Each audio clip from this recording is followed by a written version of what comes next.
Selamat sejahtera dan selamat datang ke channel Cikgu Tan. Hari ini Cikgu akan sambung Geografi Tingkatan 2, Bab 2, Peta Topografi. Sebelum kita bermula, sekiranya kamu adalah kali pertama menonton video Geografi channel saya ataupun kamu sudah lama mengikuti channel saya tetapi belum memberikan sokongan, jadi haraplah kamu boleh tekan subscribe dan juga loceng notification. Sebagai dorongan kepada cikgu untuk terus menerbitkan lebih banyak video geografi. Jom kita mula belajar sekarang. Baik, objektif pembelajaran. Di akhir pembelajaran, pelajar dapat menganalisis hubung kait ciri pandang darat fizikal dan ciri pandang darat budaya dalam peta topografi. Bab yang kedua, pelajar dapat mentafsir peta topografi secara keseluruhan. Baik, kita lihat ciri pandang darat fizikal dan ciri pandang darat budaya. Baik, pertama sekali, pelajar faham tak apa itu pandang darat? Maksud pandang darat adalah pandang dari atas. Kita pandang ataupun tengok ciri-ciri geografi permukaan bumi dari atas ke bawah. Dan pandang darat itu boleh dibahagi kepada pandang darat fizikal dan juga pandang darat budaya. Apakah perbezaannya? Pandang darat fizikal adalah ciri-ciri semula jadi. Semua ciri geografi yang wujud sendiri, yang wujud semula jadi. Dia adalah pandang darat fizikal. Nanti cikgu akan bagikan contoh. Manakala pandang darat budaya adalah ciri-ciri buatan manusia. Yang dibuat oleh manusia, yang dibina oleh manusia dan juga yang ditanam oleh manusia. Semua adalah pandang darat budaya. Baik, kita lihat dulu pandang darat fizikal. Contohnya yang pertama adalah bentuk muka bumi. Semua bentuk muka bumi merupakan pandang darat fizikal. Contohnya kontur, gunung, bukit. Kita lihat ini semua adalah simbol pandang darat fizikal. Okey, kamu nampak tak garisan coklat itu? Itu adalah garisan kontur. Garisan kontur ialah apa ya? Cikgu bagikan kamu sedikit pengetahuan tentang dia. Garisan kontur merupakan garisan dalam peta yang menunjukkan tempat-tempat yang sama tinggi letaknya dari aras laut. Jadi ini adalah maksud garisan kontur. Jika di sana, jika kamu lihat dari peta topografi anda, terdapatnya garisan kontur, maksudnya sana adalah merupakan tanah tinggi. Sama ada bukit ke ataupun gunung. Jadi, garisan kontur ini adalah pandang darat fizikal. Kerana gunung ke bukit ataupun tanah tinggi ialah yang wujud semula jadi, bukan yang dibina oleh manusia. Bab yang seterusnya ialah saliran. Saliran ialah dibagi kepada sungai atau tasik. Dua-dua ini adalah pandang darat fizikal juga. Yang ketiga, tumbuh-tumbuhan semula jadi. Contohnya rumput, hutan nipah, paya bakau, belukar ataupun hutan. Semua ini adalah pandang darat fizikal. Mereka tumbuh sendiri, bukan ditanam oleh manusia. Mungkin ada pelajar yang tidak tahu apa itu belukar ya cikgu. Apa paya nipah saya tak pernah tengok. Okey, cikgu bagikan kamu gambar ya. Ini hutan nipah. Ini paya bakau atau kadang-kadang dia tulis hutan paya atau hutan paya bakau. Dan ini belukar ataupun hutan belukar. Selain daripada itu, pelajar nampak tak di sini ada satu simbol TG. TG itu adalah tanjung. Tanjung adalah salah satu bentuk muka bumi yang terdapat di pinggir laut. Cikgu tunjukkan. Ini adalah tanjung. Nampak tak? Atau cikgu bulatkan dengan pen merah ya. Yang ini. Okey. Ini merupakan tanjung. Tanjung biasanya dia merupakan pusat pelancongan.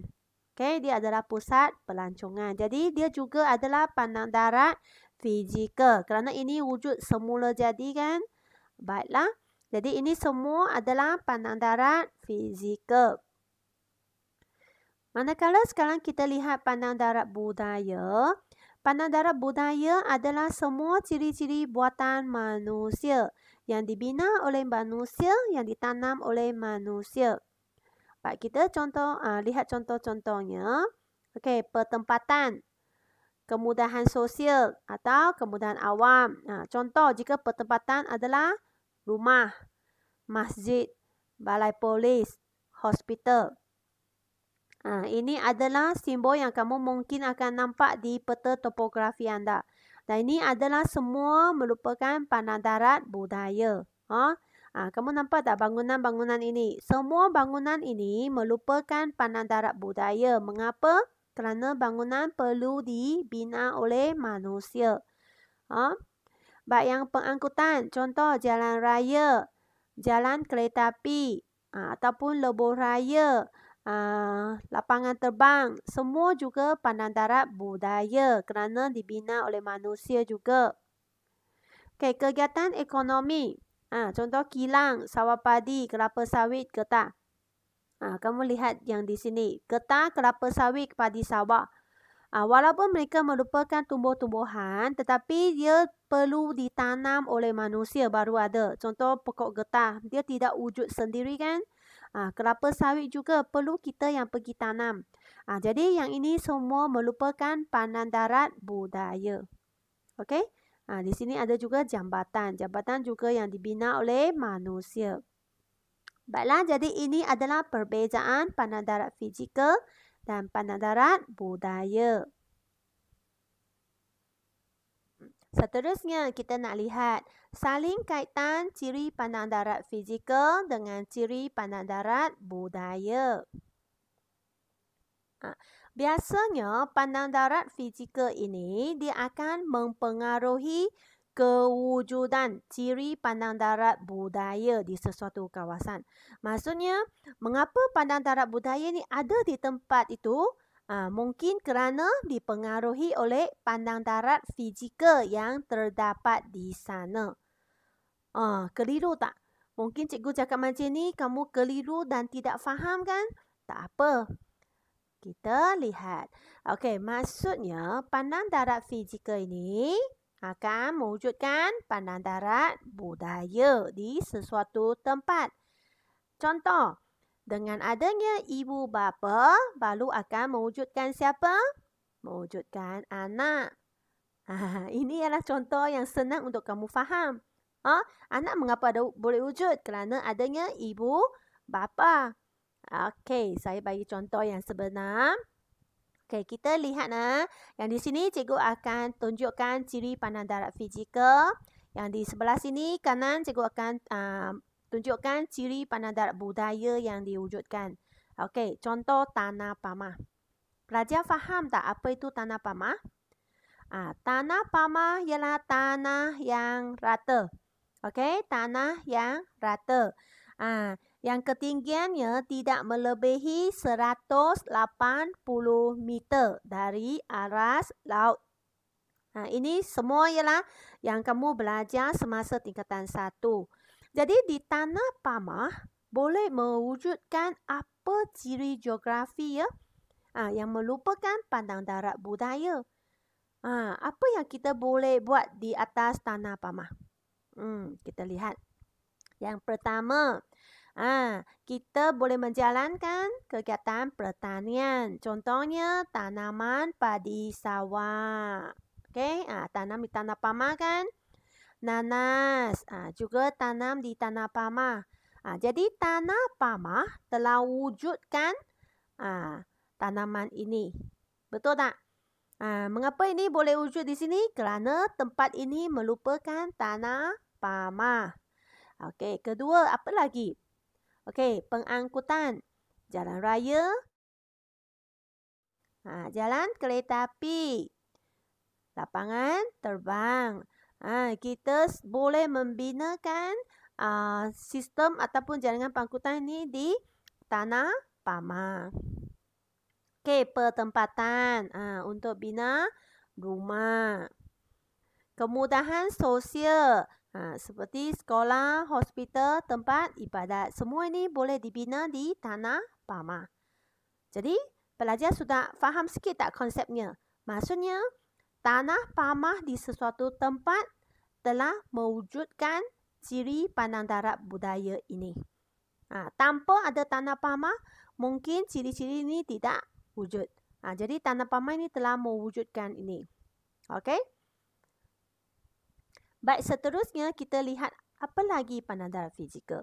Okey, tanah beralun.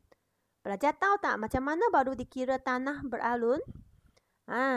Tanah beralun adalah merupakan tanah yang berbentuk tinggi rendah. Cikgu lukiskan bagi kamu lihat ya. Dia berbentuk tinggi rendah macam ni. Macam ombak. Okey, jika kamu lihat di sini. Juga kan? Jadi ini panggil tanah beralun. Tanah beralun ini juga dikategorikan di bawah Tanah Pamah. Mengapa? Kerana ketinggiannya masih kurang daripada 180 meter. Jadi dia juga dipanggil Tanah Pamah sebenarnya. Okey? Baik, jadi kita lihat tanah beralun ini boleh wujudkan apa ciri pandang darat budaya. Okey, pertanian. Di tanah beralun kita boleh menanam apa?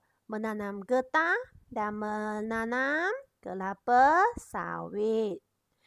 Jadi jika di peta topografi, pelajar nampak ada tanaman getah atau kelapa sawit, maksudnya sana ialah merupakan tanah beralun. Okey? Tanah beralun ialah untuk getah dan kelapa sawit. Dan juga pertempatan iaitu membina rumah. Okey? Kamu lihat di sini, yang segi empat ini adalah rumah. Dan kamu lihat sini ada pokok getah dan kelapa sawit. Betul tak? Jadi ini merupakan tanah beralun. Baik, seterusnya ialah tanah tinggi. Ini dia tanah tinggi. Jika tanah tinggi, ketinggiannya mesti melebihi 180 meter dari aras laut. Di tanah tinggi, apa yang kita boleh buat? Iaitu kita boleh menjalankan kegiatan pertanian, iaitu dengan menanam teh. Ini ladang teh yang di tanah tinggi Cameron. Dan juga kita boleh menanam sayur-sayuran hawa sederhana. Iaitu sayur-sayuran yang sesuai ditanam di suhu sederhana. Baik, dan tanah tinggi juga sesuai untuk apa? Pelancongan. Jadi kamu boleh lihat pandang darat budaya yang terdapat di tanah tinggi adanya kemudahan penginapan. Mungkin kamu akan nampak ada hotel di sana. Okey. Tanah tinggi juga boleh menjana kuasa hidroelektrik. Mengapa? Kerana aliran sungai yang di tanah tinggi biasanya beraliran deras. Jika dia beraliran deras, dia dapat menjana kuasa hidroelektrik. Jadi, apakah pandang darat budaya yang wujud di sana? Iaitu kamu akan nampak adanya empangan. Okey? Jadi, ini adalah pandang darat fizikal. Ini adalah pandang darat budaya. Okey, next kita lihat pinggir laut. Pinggir laut sesuai untuk menjalankan perikanan. Jadi, apakah pandang darat budaya yang terdapat di pinggir laut? Iaitu adanya pertempatan nelayan. Akan nampak ada pertempatan nelayan dan juga pelabuhan. Pelabuhan ialah pandang darat budaya kan? Kerana dia ialah dibina oleh manusia.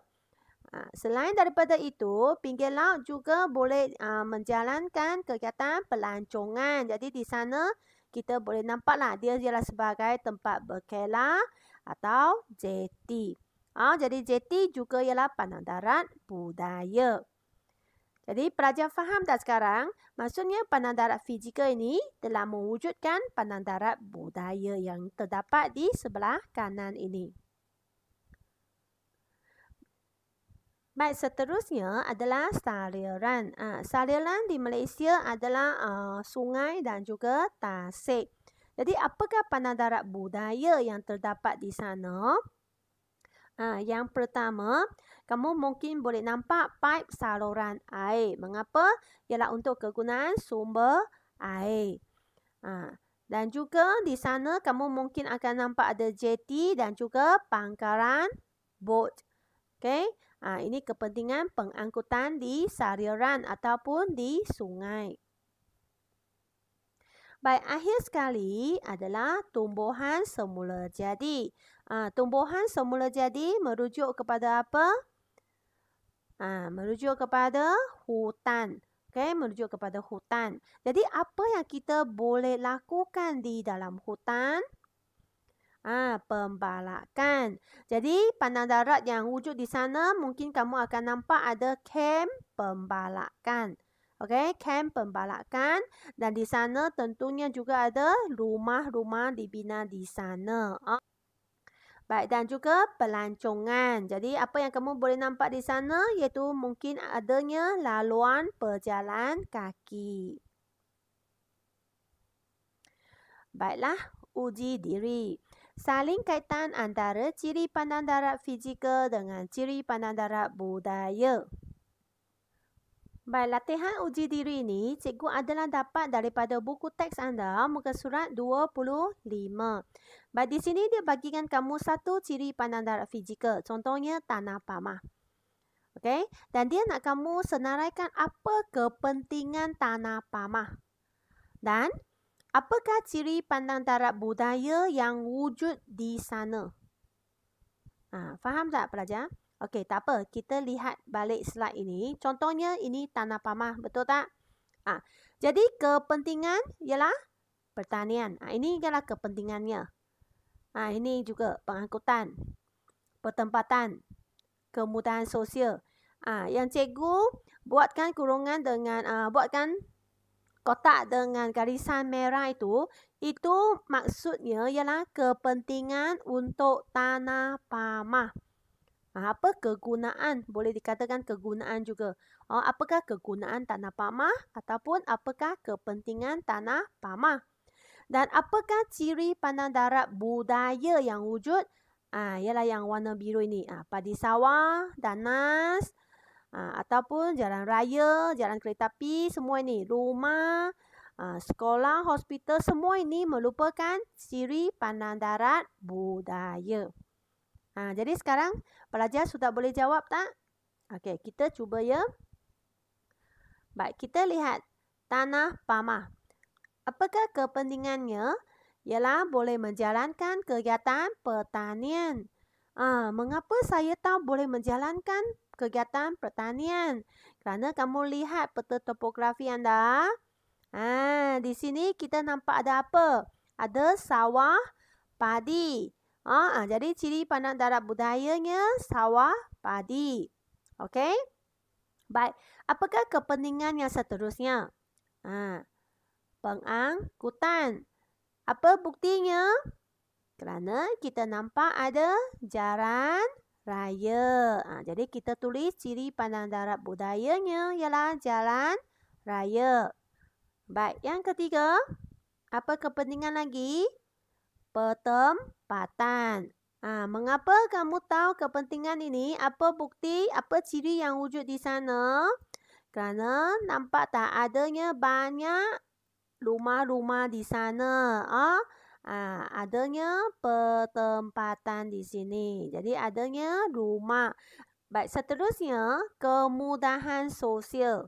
Sama juga jika kamu kata kepentingan tanah pamah ialah kemudahan sosial, jadi kamu mesti berikan ciri pandang darat budaya yang menyokong jawapan kamu ini. Jadi apakah kemudahan sosial yang wujud di peta batu karang ini? Pelajar boleh nampak di sana terdapatnya sekolah ataupun adanya pejabat pos, adanya balai polis. Jadi kamu tulislah di sini ciri pandang darat budayanya. Okey? Baik, seterusnya kita lihat tanah beralun. Jika tanah beralun, kepentingannya ialah pertanian. Tadi cikgu sudah kata, tanah yang macam ombak itu sesuai untuk tanam apa ya pelajar? Boleh jawab tak soalan cikgu? Ya, untuk getah. Okey, kamu lihat peta batu karang ni ada banyak pokok getah, betul tak? Pokok getah ialah tanam di tanah beralun. Okey, dan oleh kerana di sini dia tak ada pokok kelapa sawit. Tak ada pokok kelapa sawit, jadi kita hanya tulis getah sahaja. Baik, yang kedua, dia juga untuk pertempatan. Kamu lihat tempat yang tanam getah itu ada juga rumah, betul tak? Jadi, dia juga adanya rumah. Okey? Baiklah, 2.5 mentafsir peta topografi. Tujuan pentafsiran peta topografi ialah untuk mengenal pasti dan menghubungkaitkan ciri pandang darat fizikal dengan ciri pandang darat budaya. Kita nak tahu kan hubung kaitnya, okey? Dan juga menentukan apa? Menentukan taburan penduduk di sana, kedudukannya dan juga pola pertempatannya. Baik, kita cuba lihat langkah-langkahnya. Langkah yang pertama, kita perhatikan peta secara keseluruhan untuk mendapatkan gambaran umum tentang kawasan kajian. Jadi kita rujuk kepada peta yang dibagikan oleh cikgu. Peta topografi ini ialah untuk kawasan mana ya? Jadi kita lihat tajuknya. Ini adalah peta Zeteh. Okey. Jadi dan kamu lihatlah secara keseluruhan di sana terdapatnya apa. Okey, yang kedua, kenal pasti ciri pandang darat fizikal dan ciri pandang darat budaya yang terdapat dalam peta. Jadi kita boleh lihatlah petunjuknya. Kontur dia adanya fizikal, ini fizikal, budaya macam ni. Okey, kenal pastilah ciri-ciri pandang daratnya. Dan nombor 3, kaitkan ciri pandang darat fizikal dengan ciri pandang darat budaya. Seperti yang tadi cikgu baru ajar kamu. Kita lihat di tanah pamah adanya apa ciri pandang darat budaya. Nanti cikgu akan tunjukkan contoh ya pelajar. Nombor 4, tafsirkan peta topografi tersebut menggunakan maklumat dan bukti yang terdapat dalam peta. Kita akan tafsirkan petanya. Okey, gunakan apa yang terdapat di dalamnya.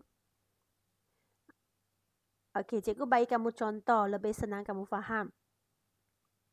Okey, ini adalah perenggan pertama. Okey, perenggan pertama.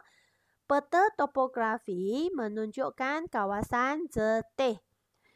Kawasan Zeteh ini ialah tajuk. Ambil dari mana? Ambil dari sini.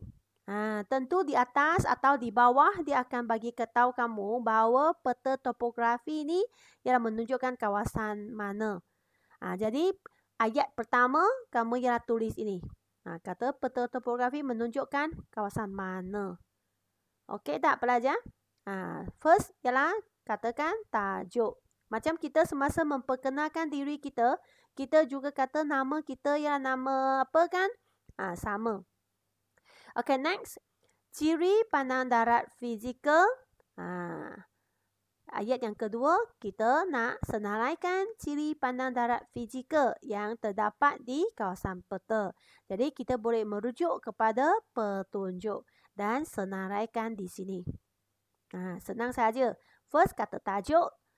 Ayat kedua kata ciri pandang darat fizikalnya. Manakala ciri pandang darat budaya terdiri daripada apa? Juga merujuk kepada petunjuk. Dan senaraikan di ayat yang ketiga. Jadi ayat perenggan pertama dah habislah. Perenggan pertama katakan apa saja? Iaitu nyatakan dia menunjuk kawasan mana dan apa ciri pandang darat fizikal dan ciri pandang darat budayanya. Senang tak? Senang sahaja perenggan pertama. Baik, perenggan kedua. Sebahagian besar bentuk muka bumi. Perenggan kedua kita nak nyatakan bentuk muka bumi yang terdapat di kawasan peta ini. Masih ingat tak bentuk muka bumi? Ini dia bentuk muka bumi. Adanya tanah pamah, tanah tinggi, sariran dan pinggir laut. Tetapi oleh kerana jika kita merujuk kepada peta jetih ni, dia tak ada pinggir laut. Jadi pinggir laut tak perlu kita sebut. Okey, tak perlu kita membuat tafsiran. Baik, jadi kita lihat ayatnya. Sebahagian besar bentuk muka bumi di kawasan peta adalah terdiri daripada kawasan tanah pamah yang rata. Mengapa kita tahu dia banyak tanah pamah yang rata? Tempat yang tak ada garisan kontur ini merupakan tanah pamah. Okey? Sini semua ialah tanah pamah. Okey? Dia kata kecuali di sebelah barat dayanya. Ini adalah barat daya, betul tak? Arah barat daya. Sini adalah kawasan tanah tinggi. Mengapa? Kerana kamu nampak tak sini ada banyak garisan coklat ini, garisan kontur. Garisan kontur merupakan tanah tinggi. Okey? Dan dia nyatakan kawasan tanah pamah digunakan untuk pertempatan, pengangkutan dan pertanian. Iaitu kita nak nyatakan kepentingannya. First kita kata dia merupakan tanah pamah dan juga sini ialah tanah tinggi. Dan apakah kegunaannya? Jadi kamu lihatlah di sini ada apa ciri geografi. Contohnya kamu nampak ada sawah padi kan? Jadi kamu katalah untuk pertanian. Dan lihat ada rumah, jadi ialah pertempatan. Ada jalan raya, jadi adalah untuk pengangkutan. Lihat ciri geografi yang terdapat di sini. Okey? Manakala kawasan tanah beralun yang bersaliran baik pula digunakan untuk penanaman getah. Mengapa tahu di sini ada tanah beralun?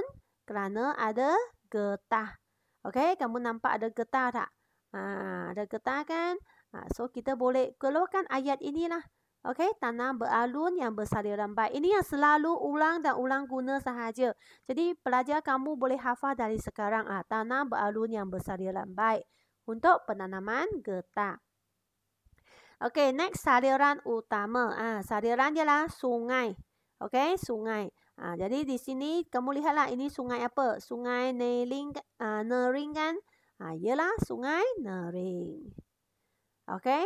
So, perenggan kedua ialah kita sebutkan bentuk muka bumi yang terdapat di sana. Okey, setiap satu kita sebut sahaja. Baik, perenggan ini kita nak tafsirkan apa? Dia kata berdasarkan peta kegiatan ekonomi utama penduduk. Kita nak tahu apa kegiatan ekonomi penduduk di sini. Macam mana kita tahu kegiatan ekonominya? Kita lihat di sini terdapat banyak simbol apa. Kamu lihat di sini terdapat banyak sawah padi, terdapat banyak pokok getah. Jadi tentunya ialah pertanian. Okey, dan tanamannya padi sawah, getah.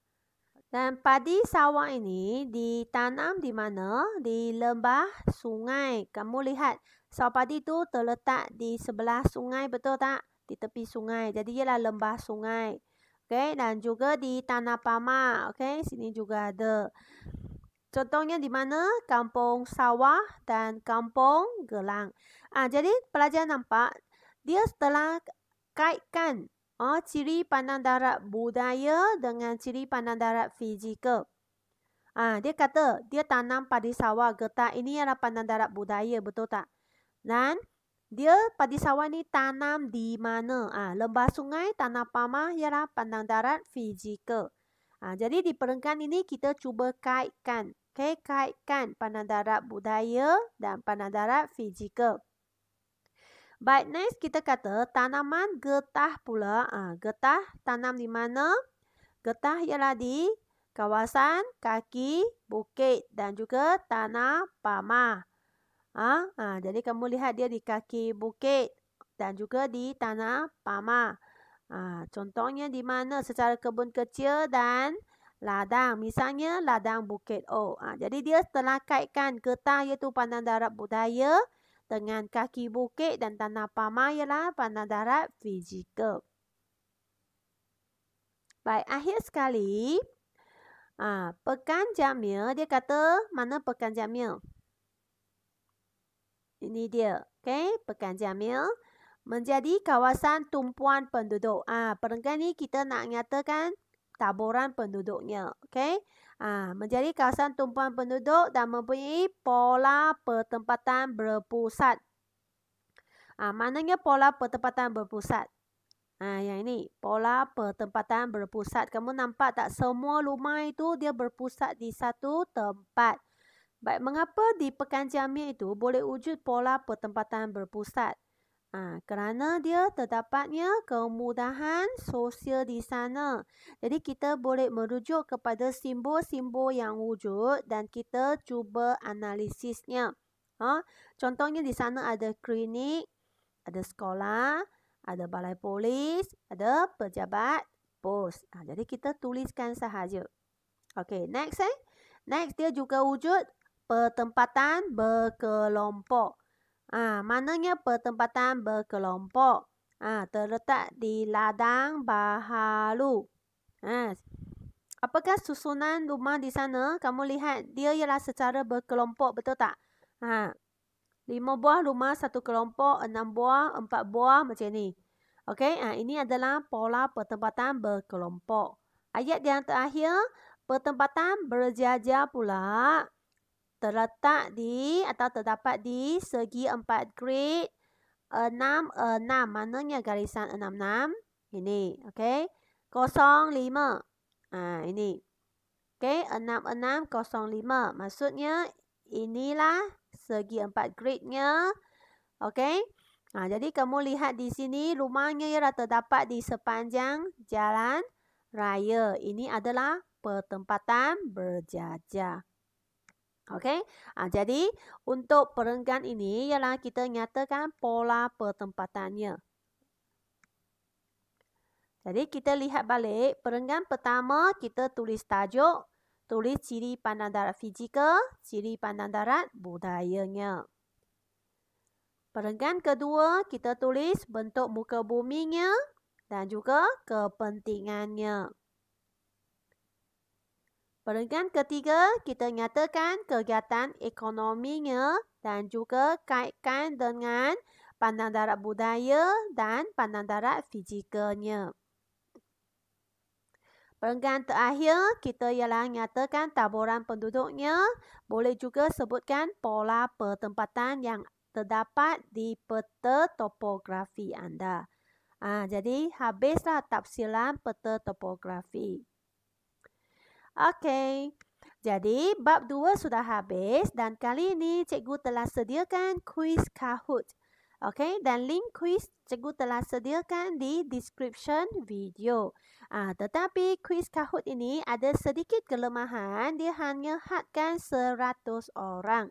Jadi jika semasa kamu nak jawab dia sudah over limitnya, maka kamu boleh tinggalkan komen di ruangan komen, beritahu cikgu, saya sudah tak boleh mainkan kuis tersebut. Jadi cikgu akan reassignkan kuis itu. Okey? Jadi selamat mencuba semua pelajar. Terima kasih kepada kamu semua kerana menonton video cikgu. Jangan lupa tekan subscribe dan aktifkan loceng notification. Jadi kita jumpa lagi. Bye-bye.